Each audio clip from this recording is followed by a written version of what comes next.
자, 오늘은 베드로전서 3장 8절 이하의 말씀을 보고자 합니다. 베드로전서 3장 8절부터 오늘 끝까지 다 볼 수 있을지는 모르겠지만 우리가 볼 수 있는 데까지 같이 보겠습니다. 먼저 8절로 해서 12절 말씀까지 우리가 먼저 같이 읽고 말씀을 상고하겠습니다. 같이 읽겠습니다. 마지막으로 말하노니 너희가 다 마음을 같이 하며 체휼하며 형제를 사랑하며 불쌍히 여기며 겸손하며 악을 악으로 욕을 욕으로 갚지 말고 도리어 복을 빌라. 이를 위하여 너희가 부르심을 입었으니 이는 복을 유업으로 받게 하려 하심이라. 그러므로 생명을 사랑하고 좋은 날 보기를 원하는 자는 혀를 금하여 악한 말을 그치며 그 입술로 괴유를 말하지 말고 악에서 떠나 선을 행하고 화평을 구하여 이를 쫓으라. 그의 귀는 저의 간구에 기울이시되 주의 낯은 악행하는 자들을 향하시느니라 하였느니라. 아멘.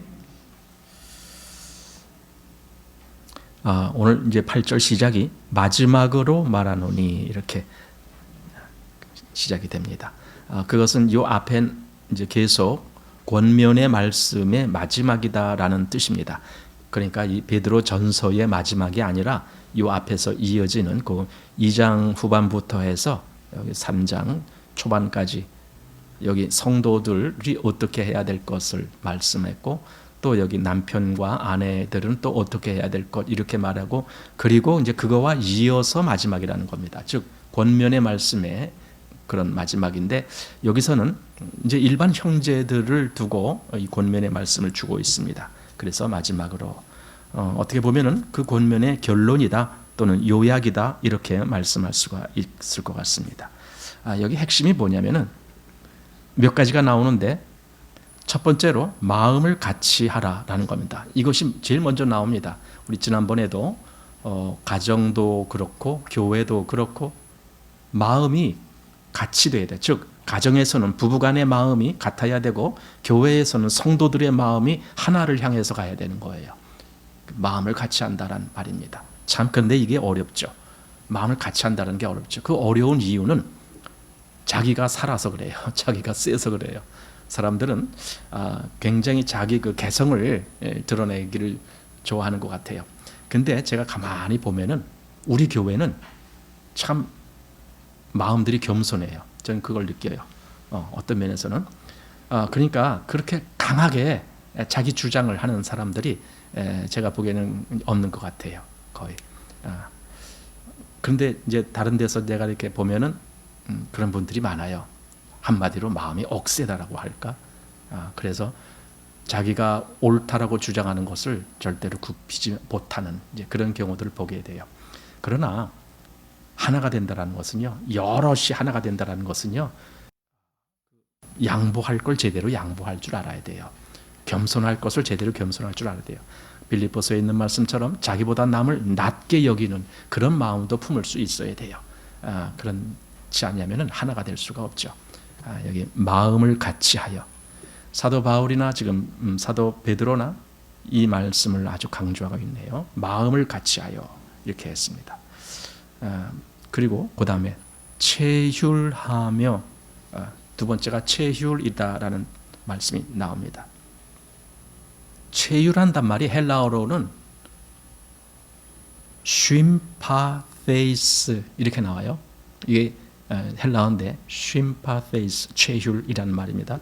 그럼 이 말이 뭐냐면 원래 쉰이라는 단어 그게 함께라는 단어인데 그 단어와 그 다음에 파스코라는 단어 이것이 파스코는요 고통을 받다라는 뜻입니다.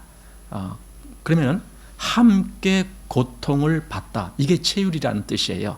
그럼 함께 고통을 받는다라는 것은 아니 그럼 저 사람이 뭐 어려운 일 당하니까 나도 가서 같이 어려운 일 당하자 그렇게 말하는 것이 아니라 마음으로 그렇게 한다는 뜻입니다. 즉 이게 무슨 말이냐, 다른 사람의 그 어려움에 나도 마음으로 같이 이렇게 참여하는 거예요. 이게 체휼이란 뜻이에요. 근데 예수님이 우리를 체휼하신다고 하셨고 여기서도 성도들 간에도 체휼한다 이런 말을 여기서 하고 있습니다. 그래서 체휼하며 그 다음에 형제를 사랑하며 또 불쌍히 여기며 그 다음에 겸손하며 이렇게 5가지에 나옵니다. 이것이 교회의 성도들 간에 즉 형제들 간에 늘 마음에서 이루어져야 될 그런 마음 자세죠. 첫 번째로 마음을 같이 하고 두 번째로 서로 체휼하고 그 다음에 형제를 사랑하고 그 다음에 불쌍히 여길 줄 알아야 되고 겸손해야 되고 이런 마음들입니다. 그럼 이런 마음들 보면은 이게 마음들이 다 정말 아주 부드러운 그런 마음들이 된 것 같아요. 이렇게 보면 여기에 어떤 과격한 그런 표현이 하나도 없어요. 강한 표현이 없어요. 전부 그리스도 안에서 정말 온유하고 평온한 가운데 그 마음이 얼마나 이렇게 부드러운가 이런 걸 보게 됩니다. 성도들 간에 이렇다라는 겁니다. 이것이 8절입니다. 또 9절 말씀을 보면은 성도들 간에 뿐만 아니라 비신자들 즉 믿지 아니하는 우리 주변에 많은 사람들이 있는데 그들을 대해서는 또 어떻게 할까라고 하는 말씀을 여기서 해주고 있습니다. 자, 불신자들에게 대한 말입니다. 9절 말씀 보십시오. 악을 악으로 욕을 욕으로 갚지 말고 도리어 복을 빌라 이를 위하여 너희가 부르심을 입었으니 이는 복을 유업으로 받게 하려 하심이라. 악을 악으로 갚지 말라 또는 욕을 욕으로 갚지 말라 이제 이런 말씀합니다. 불신자에게는 그렇다는 거죠. 사실 불신자는 우리에게 때때로 이렇게 악 또는 욕 이렇게 다가올 수가 있어요. 불신자가 그래요. 왜냐하면 그들의 마음속에는 그들의 양심에는 하나님이라는 절대 기준이 없기 때문에 자기가 하고 싶은 대로 다 하는 거예요. 본인도 그것이 잘못됐다라는 걸 옳지 않다라는 걸 알지만 그것을 통제할 이유가 없는 거예요. 하고 싶은 말 다 뱉는 거예요. 그냥 이것이 마음에 하나님이 없는 사람들은 이 절제가 안 되는 거죠. 그래서 자, 우리 이제 그리스도인들은 술을 안 먹죠. 모르겠어요. 술 먹는 사람이 있을지 모르겠지만 일반적으로 그리스도인들 술을 안 먹습니다. 그러나 세상 사람들은 자기가 일부러 술을 싫어해서 안 먹는 것도 있겠지만은 그러나 그렇지 아니한 사람들은 술을 잘 먹죠. 우리나라 그 술 소비량 1년에 보면 한 사람당 소주 몇 병씩 이렇게 분배가 가는데 그 중에 술 안 먹는 사람들 빼면은 먹는 사람들은 그보다 2배씩 먹는다는 소리가 되는 거죠. 평균에. 어쨌든 그럼 왜 그리스도인들이 술을 안 먹습니까? 술이라는 것은 내 마음의 절제력을 떨어뜨리는 거잖아요. 술에 취한다 그러면은 내가 절제하지 못하게 만들어지는 거 아닙니까? 근데 그것은 하나님의 뜻이 아니거든요. 그러니까 술 자체의 문제가 아니고 그 술이 내 마음을 절제하지 못하도록 만들어주잖아요.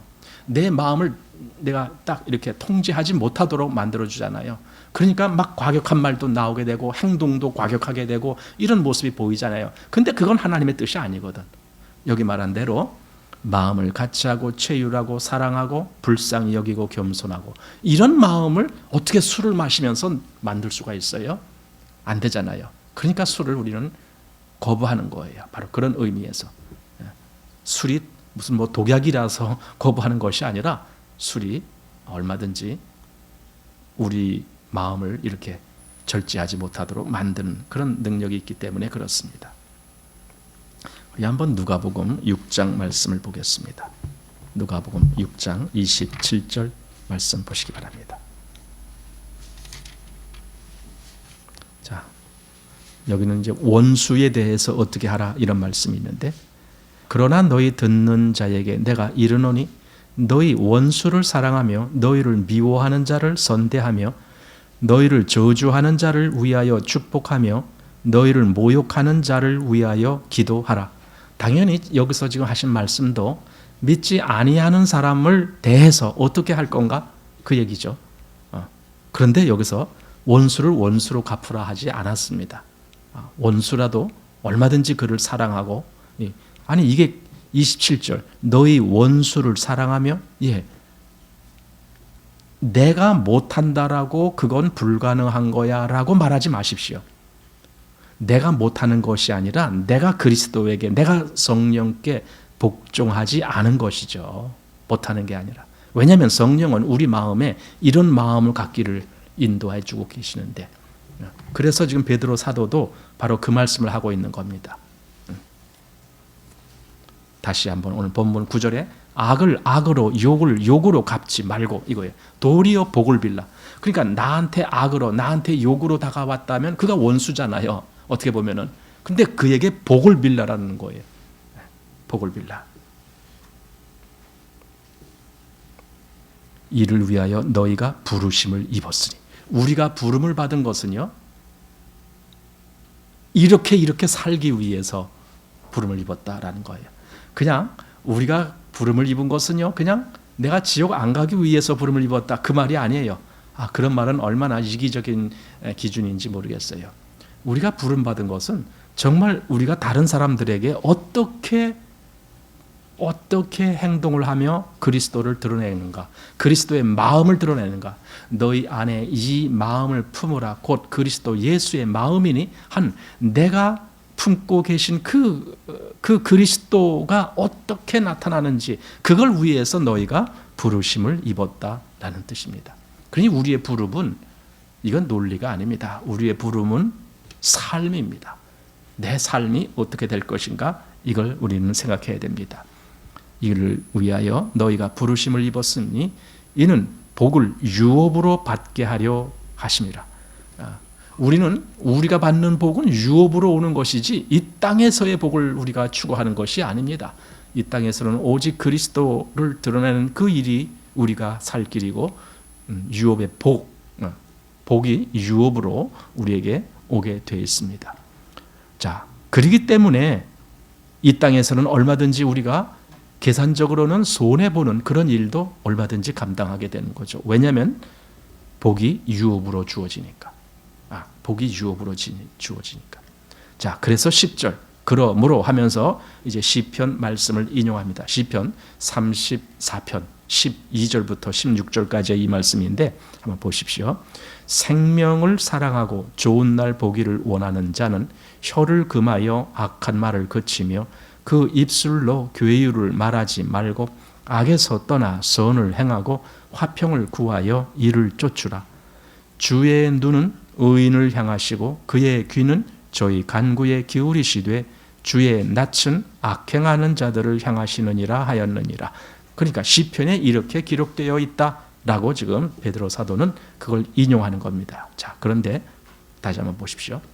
생명을 사랑하고 좋은 날 보기를 원하는 자는, 이게 누가 생명을 사랑하고 좋은 날 본다라는 것은 미래에 올 그 어떤 날, 좋은 날, 이렇게, 그럼 미래의 소망을 갖고 있는 사람, 그 얘기거든요. 그럼 누가 여기에 해당됩니까?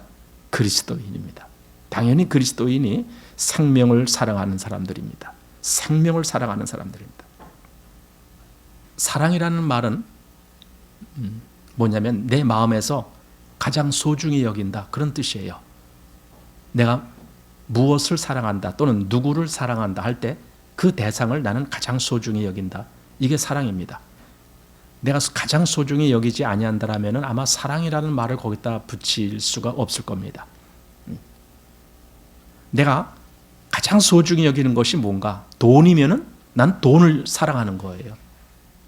내가 가장 좋아하고 내가 가장 마음에서 귀하게 여기는 것이 내가 즐겁게 사는 것이다. 그럼 그게 나의 사랑의 대상이에요. 그러니까 내 사랑은 항상 내 마음에서 가장 귀하게 여기는 것, 그게 내 사랑의 대상입니다. 그런데 여기 이 사람들은 생명을 사랑한다라고 되어 있습니다. 생명을 가장 귀하게 여긴다, 그 뜻입니다. 그리고 좋은 날 보기를 원한다. 좋은 날, 미래의 그날이 오면은 정말 하나님의 은혜의 그 영광이 드러나지는 그날을 좋은 날로 표현하고 있습니다. 좋은 날 보기를 원하는 자는, 그럼 그 사람들은 어떻게 사느냐 했을 때 여기 혀를 금하여 악한 말을 그치며, 이거죠. 그러니까 이 앞에서도 제가 요 8절 말씀 인용하면서 왜 그리스도인이 술을 안 먹는가, 했을 때에 여기 이런 것도 다 해당되는 거죠. 그 입술, 입술, 혀를 금하여 악한 말을 그치며 그 입술로 괴유를 말하지 말고, 바로 이런 것을 하려면은 내가 온전한 정신이 있어야 내가 내 입술까지도 내가 제어할 수가 있죠. 내가 온전한 정신이 없으면은 그냥 입술이 지 맘대로 막 떠들어대면 어떡합니까? 그러니 나는 잠시라도 내가 내 정신을 흐리게 만들어 놓으면 안 되는 거죠. 정신 차려야 되는 거예요. 그리스도인은 정신 차리는 거고 그것이 곧 깨어 있는 거죠. 바로 그래야 내가 모든 내 몸의 지체를 내가 완전히 통제를 하면서 원하는 그런 말 또 원하는 그런 행동하게 하는 거죠. 자, 그리고 악에서 떠나 선을 행하고 화평을 구하여 이를 쫓으라. 악에서 떠나 선을 행하고 화평을 구하여 이를 쫓으라. 이것은 행동이죠. 그러니까 이 앞에서는 혀를 금한다. 그래서 말을 통제한다. 그 다음에 행동에서도 악에서 떠나 선을 행한다. 그러니까 이 분명히 뭔가가 이렇게 바뀐 사람들이죠. 여기 혀는 이 앞에서 우리가 지난번 볼 때에 야고보서에서도 이 혀 그리고 말 이것에 대해서 얼마나 많이 강조를 했습니까? 한번 야고보서 3장 말씀을 한번 보시겠습니까? 야고보서 3장 6절 말씀을 한번 보십시오. 혀는 곧 불이요 불의의 세계라. 혀는 우리 지체 중에서 온몸을 더럽히고 생의 바퀴를 불사르나니 그 사르는 것이 지옥에서 나느니라. 그러니까 혀를 너무 가볍게 함부로 놀리는 사람은 이렇게 그 말이 정말 불사르는 그런 말이 나오는 거예요. 그러니 얼마나 우리가 혀에 절제를 해야 될까. 또 이 야고보서 그 앞부분도 한번 보십시오. 1장 26절 말씀도 보십시오. 누구든지 스스로 경건하다 생각하며 자기 혀를 제갈먹이지 아니하고 자기 마음을 속이면 이 사람의 경건은 헛것이라. 자기 혀를 제갈먹여야 된다라는 거 하는 거예요. 그만큼 말에 대해서 그리스도인은 그 헛된 말이 나가지 아니하도록 말을 잘 단속을 해야 되는 거예요. 이게 어렵기 때문에 성경에 여기 야고보도 그 말을 했고 지금 베드로 사도도 그 말씀을 하고 있는 겁니다.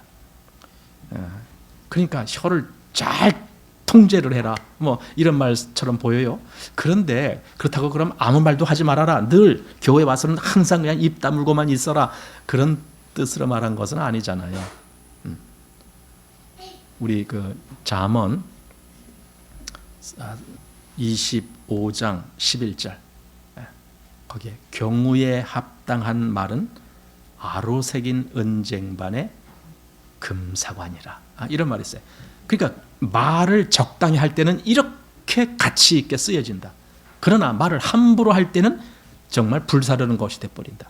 이렇게 돼. 그 말이 얼마나 이게 조심해야 될 것인가. 우리는 정말 경우에 합당한 말을 하기를 힘써야 되겠죠.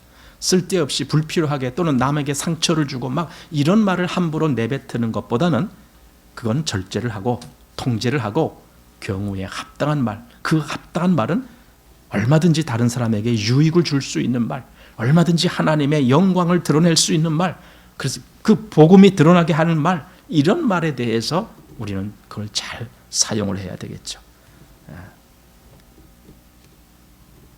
그래서 여기 다시 본문 11절 악에서 떠나 선을 행하고 화평을 구하여 이를 쫓으라.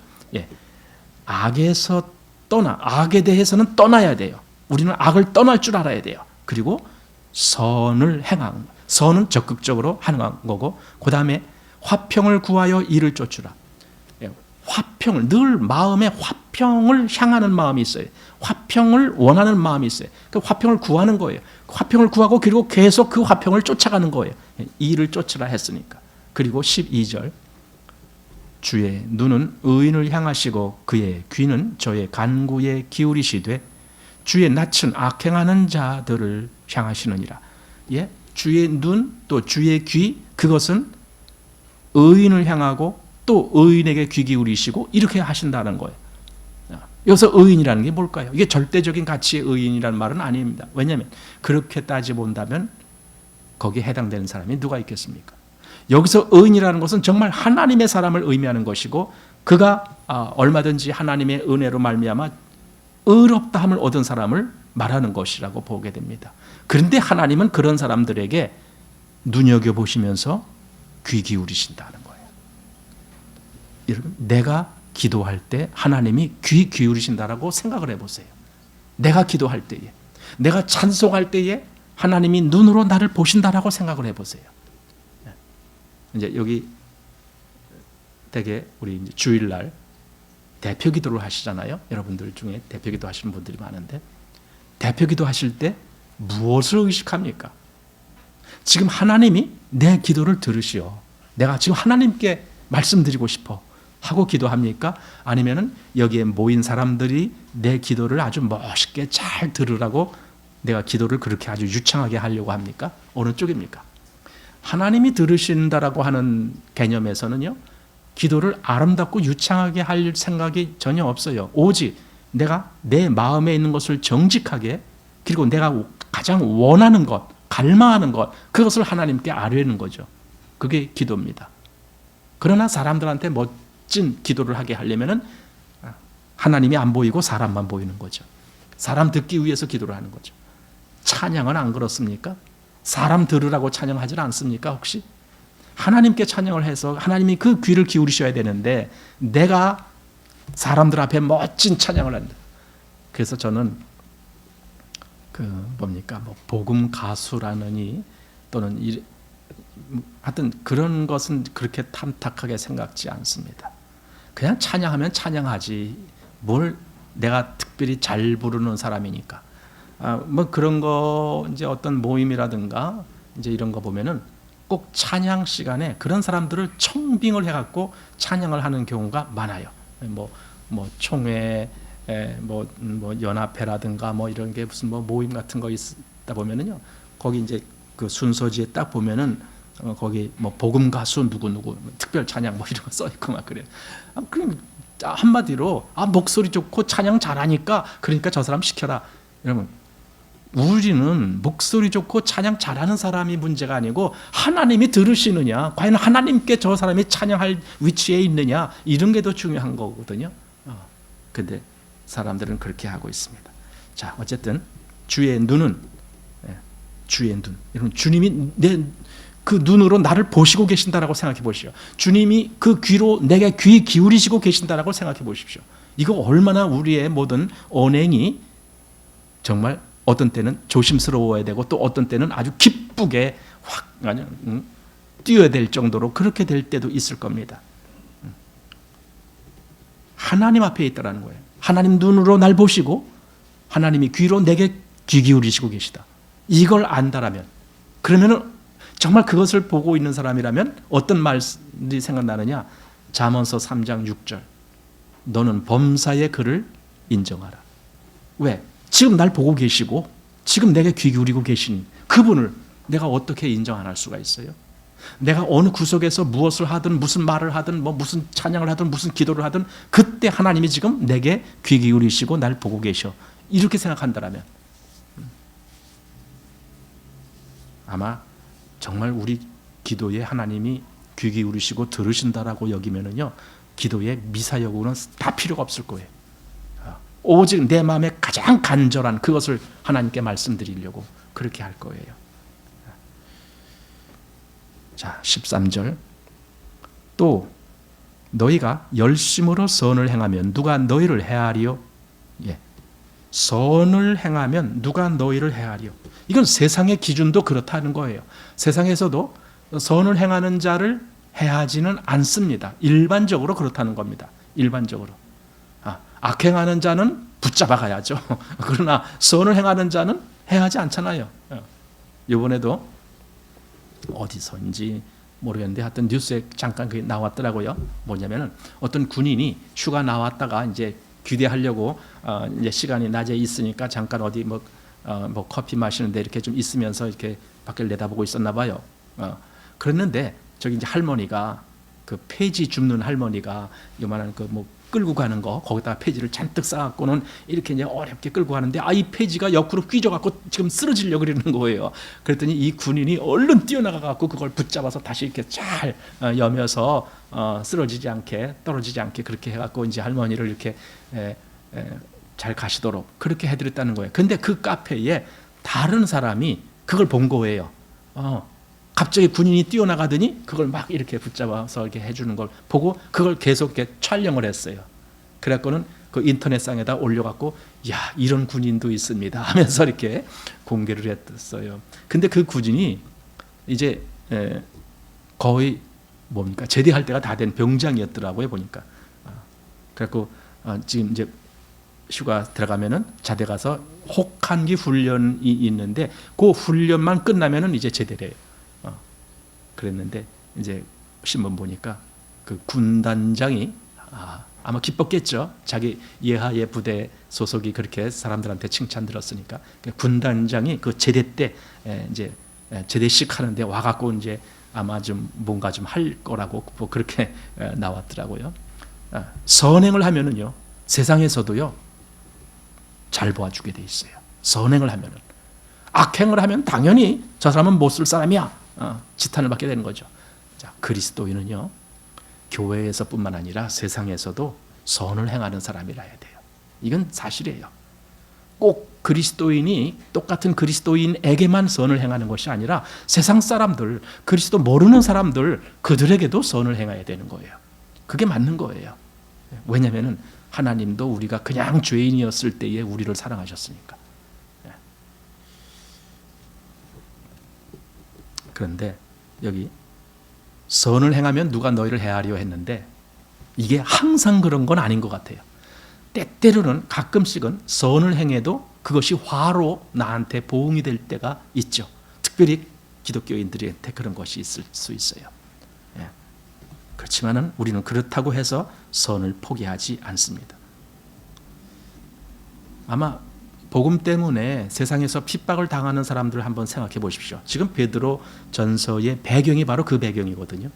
복음 때문에 핍박을 당할 때, 그때. 그럼에도 불구하고 베드로는 계속 선을 행하라, 선을 행하라.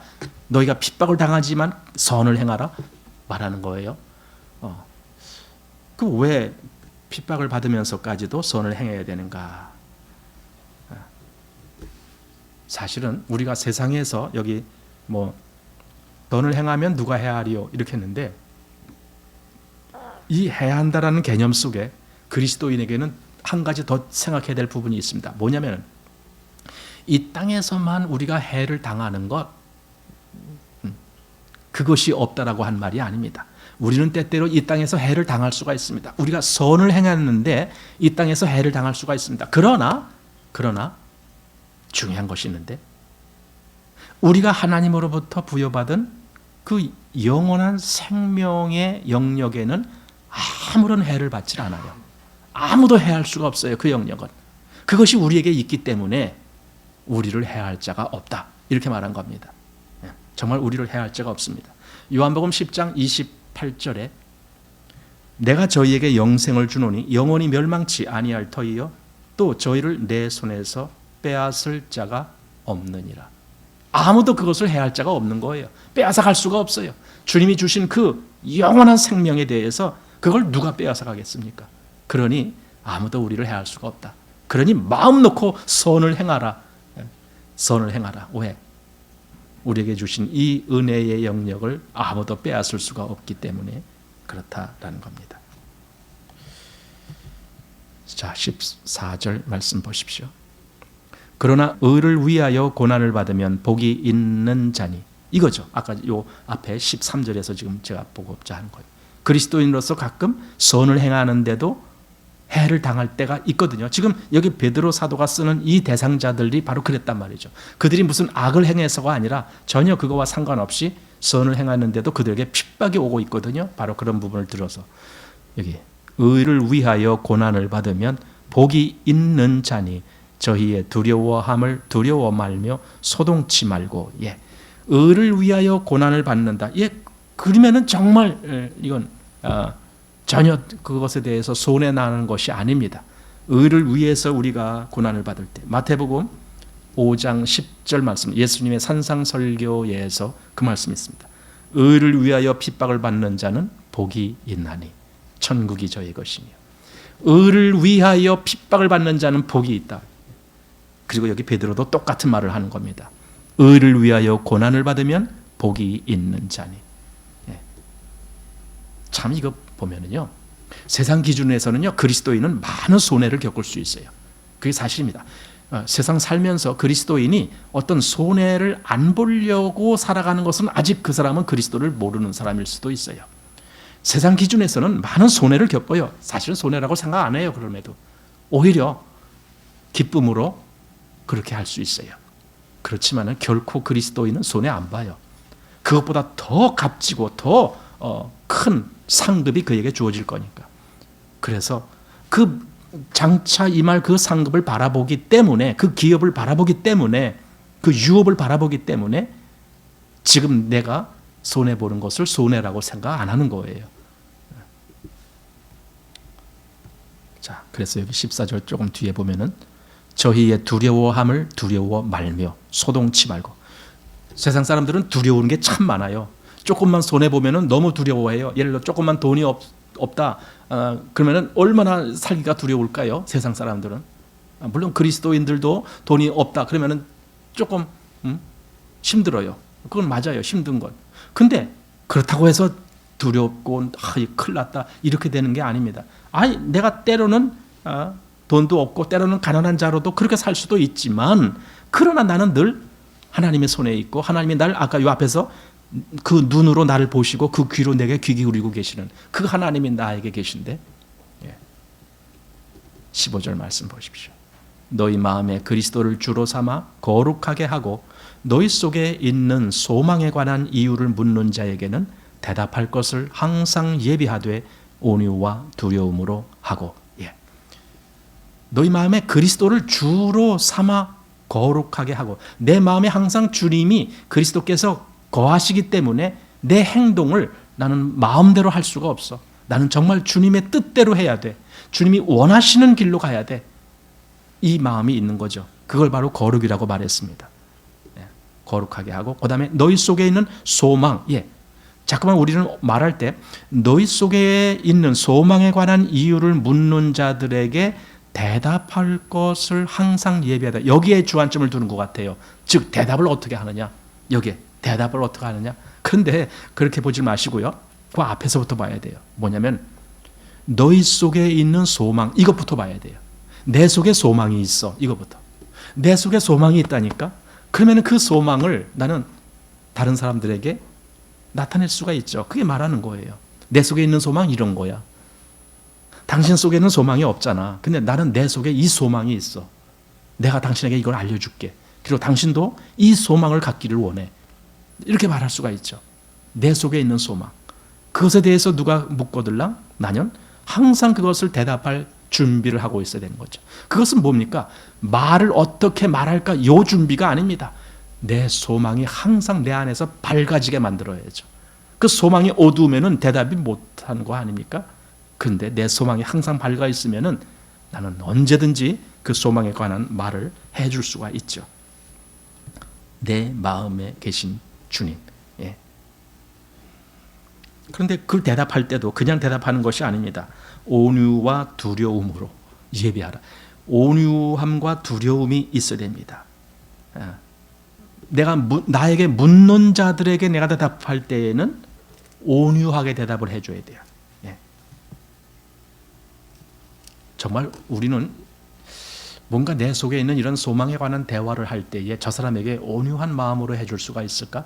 누구든지 내게 그런 것에 대해서 대화를 하고자 하는 사람이 있다면 나는 정말 온유한 마음으로 그에게 얼마든지 편안한 가운데 얘기를 해줄 수가 있습니다. 그런데 그 다음에 두려움은 또 뭔가? 이건 하나님 앞에서의 마음입니다. 하나님 앞에서, 나는 지금 하나님 앞에 살고 있어. 늘 하나님의 눈과 귀가 나를 향하고 계신데 나는 하나님 앞에 살고 있으니 내 말과 내 행동에 대해서 난 하나님 앞에서도 바른 행동을 해야 되기 때문에 그래서 두려움이 생기는 거예요. 잘못되지 않게 하려고. 잘못되지 않게 하려고. 자, 그리고 16절 선한 양심을 가지라. 마음에 선한 양심이 있어야 돼요. 양심이 항상 선해야 돼요. 그래서 그리스도인은 이런 양심이 있기 때문에 그 행동이 선한 행동이 나오게 돼요. 이 선이라는 개념을 꼭 하나님의 절대 기준에 맞추어서 선이냐 아니냐 그렇게 보지 마세요. 일반적인 기준에서도 얼마든지 이것이 선한 행동이고 악한 행동인 거라는 걸 우리가 다 분별하게 돼 있어요. 세상 사람들도 그걸 분별합니다. 선한 행동, 악한 행동 이런 거. 우리는 선한 양심을 가져야 됩니다. 그래야 그 선한 양심으로 한 행동이 비방을 안 받게.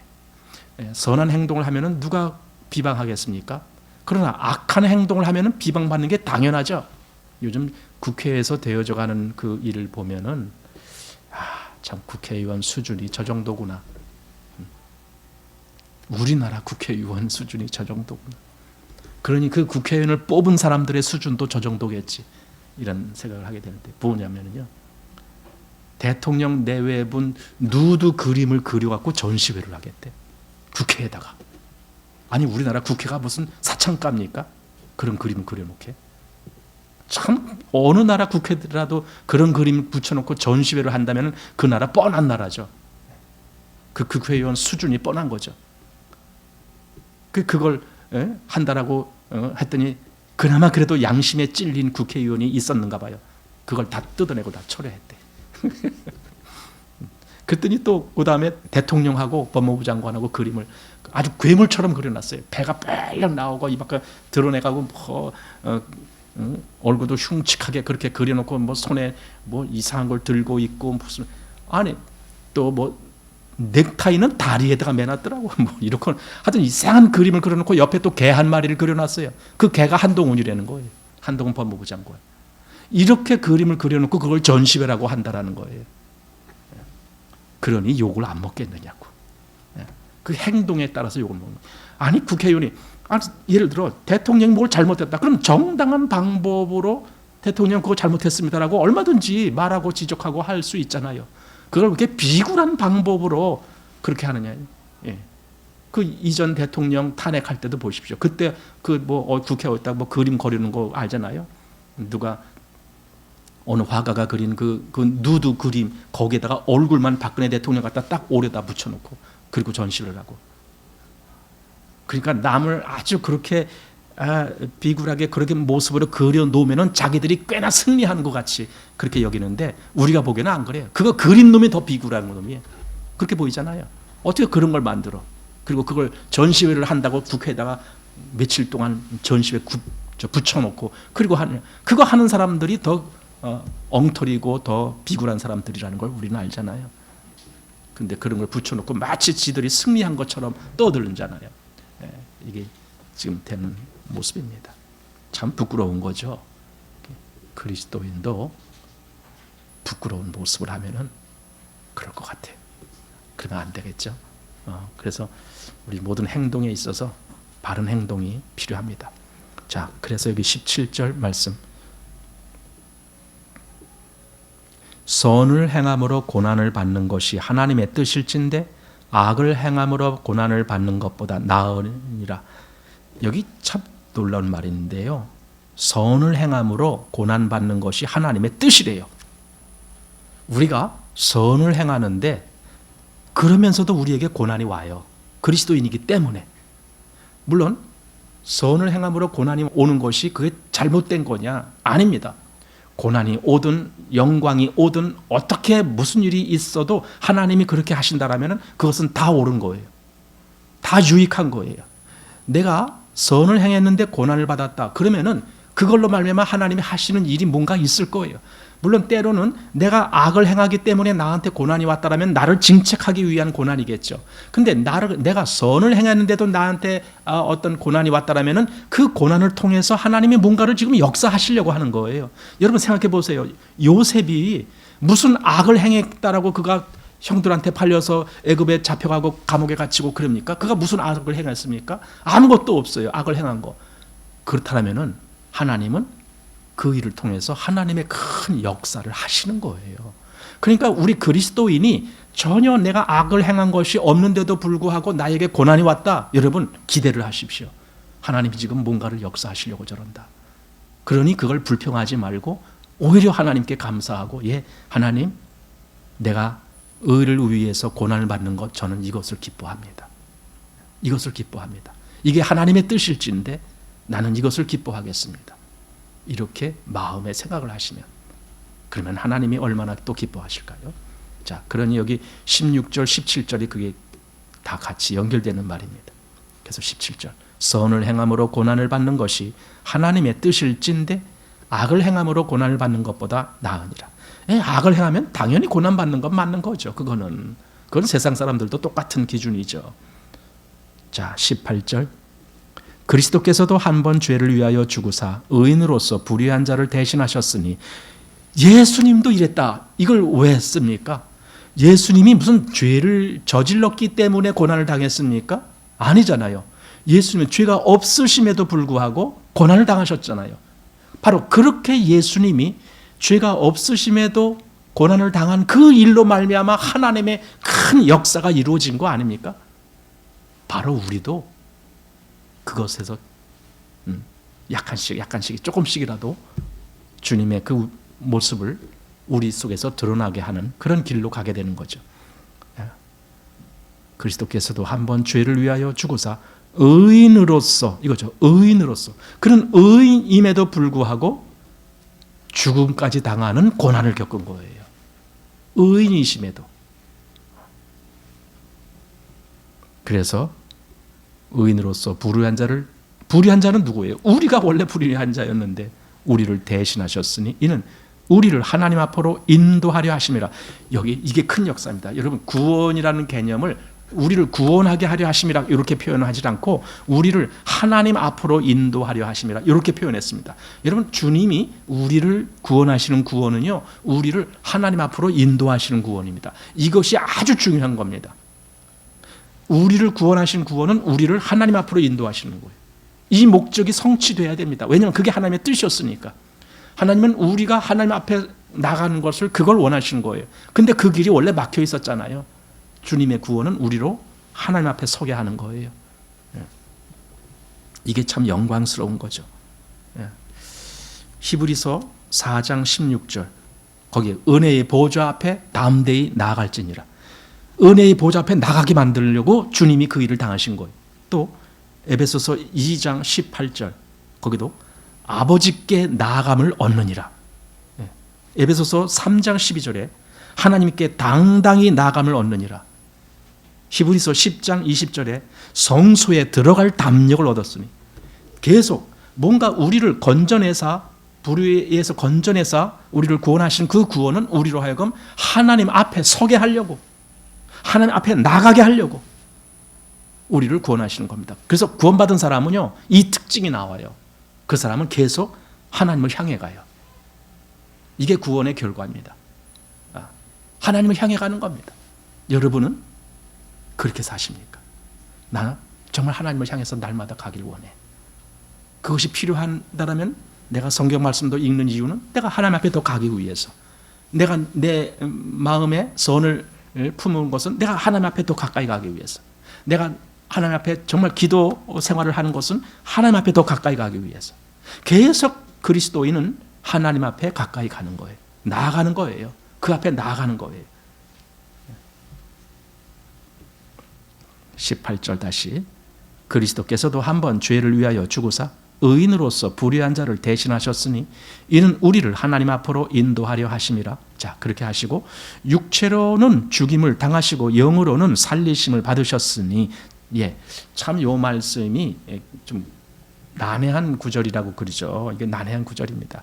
여기 18절도 그렇고 19절도 저가 또한 영으로 옥에 있는 영들에게 전파하시니라, 이런 말씀이 있습니다.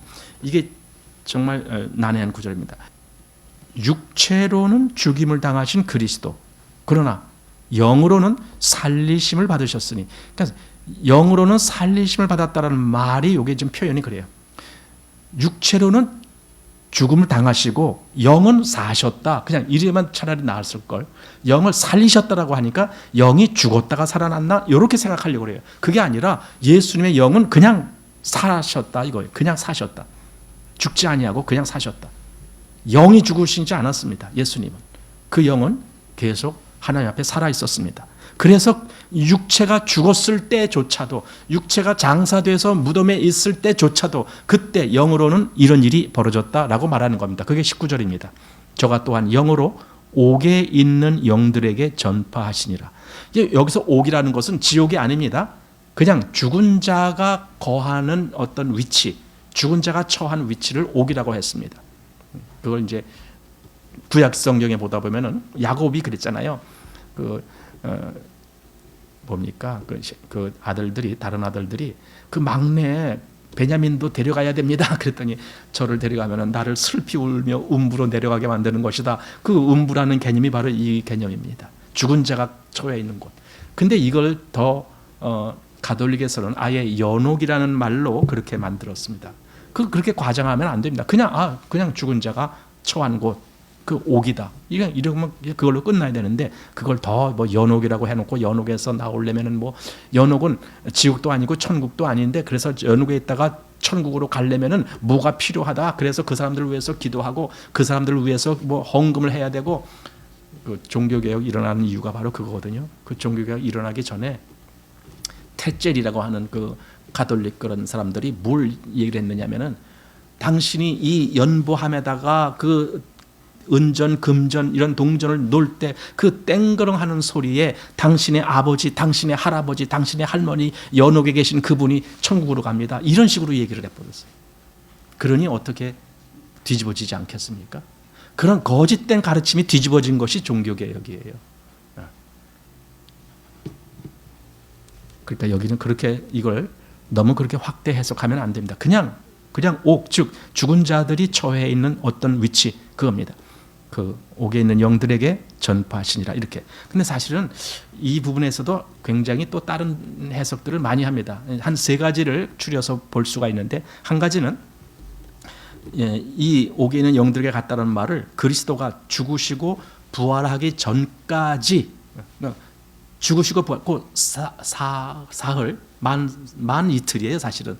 사흘 그 동안에 주님이 그 음부에 다녀오셨다 이렇게 보는 사람이 있고 또 두 번째는 아예 이건 그리스도가 이 땅에 오시기 이전 상태다. 그런데 그 이전 상태는 노아 시대 때 그때 그리스도가 그때 개입하셨다. 이것도 전혀 황당한 얘기가 아닌 이유가 그리스도가 예를 들어 그 대제사장 누굽니까? 멜기세덱. 그 멜기세덱이 대제사장이 어떻게 족보도 없고 뭐 난 날도 없고 죽은 날도 없고 그런 사람이 이 땅에 존재합니까? 불가능하죠.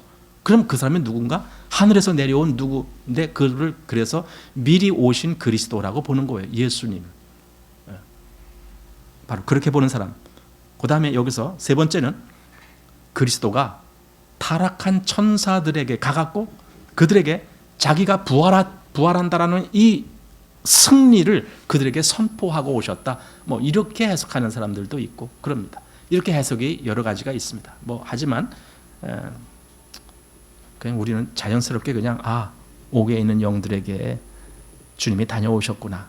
가셔서 당연히 그들에게 주님의 그때가 언제 주님이 죽으시는 십자가에서 죽으신 그 사건 그리고 말미암아 주님이 그 모든 권세를 깨뜨리고 승리하시는 그 사건 그것을 여기 옥에 있는 영들에게 전하지 않았을까. 그래서 20절에 그들은 전에 노아의 날 방주 예배할 동안에 하나님이 오래 참고 기다리실 때에 순종치 아니하던 자들이라 방주에서 물로 말미암아 구원을 얻은 자가 몇 명뿐이니 겨우 8명이라.